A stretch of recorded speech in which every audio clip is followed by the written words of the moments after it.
Welcome to the next video. In this video, we try to put everything together and get you started with story time and give you an idea of how you can put everything you've learned into action. Because you've just learned a lot. Information and details about every little piece of story time and how they all fit together. Likely you're wondering how you even use this resource with your child. How do you get started? That's the point of this video. Really, there are 3 simple steps. Pick a time to watch story time with your child each and every day. Make it a habit. Grow from there. All right, I'll share a little bit more. My longer answer to that question. Pick a time to watch story time with your child every day and make it a habit. We began story time in 2020 at the beginning of the pandemic. I wanted to support parents and help them to maintain a consistent rhythm during a time of great inconsistency and a little bit of chaos. It's our intention that story time in the Schoolhouse can serve as the foundation for your family's daily and weekly rhythms. If you know rhythm is important, but you aren't sure how to put it into practice, you aren't alone. We hear a lot about rhythm in early childhood circles, often seeing pictures of rhythm charts on social media, or you might have even gotten some kind of a rhythm chart in a curriculum that you purchased, a suggested rhythm for your day. But what really is rhythm? What do I mean when I say that? I've used that word a lot in these videos. Rhythm is the flow of your day and your week. It's what happens in what order. Your children can come to expect how the day will unfold if you have a consistent and predictable rhythm. And the more consistent and predictable our rhythm, the less anxious our children are, the less feeling of overwhelm that they have, and the more connected with us they are. But for most of us, a well-orchestrated rhythm just isn't possible. We can't have one of those rhythms that takes us from morning till night, Monday through Sunday. There's just too much happening in our lives. Instead, we can look to provide little islands of consistency each day. I call these anchors. Anchors in our rhythm. This is a time every day where we pause and we connect with our child. And our child knows it's going to happen. They begin to rely on it. Research shows us that 2 to 3 of these moments in our day can increase well-being and decrease anxiety for our children.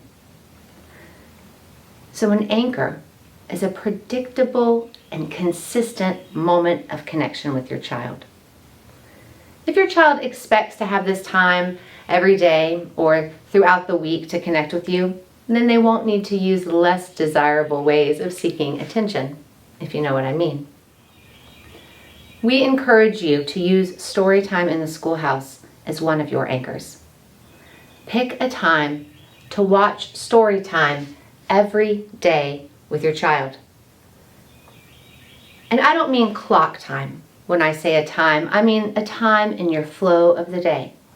Find a time during the flow of your day when you're going to watch story time and make it a habit to watch story time at that same point every day. We have many members who watch after breakfast, others after morning nap every day. I know some families who watch after school each day. Whatever works for your family, the important thing is to find a time and to stick with it.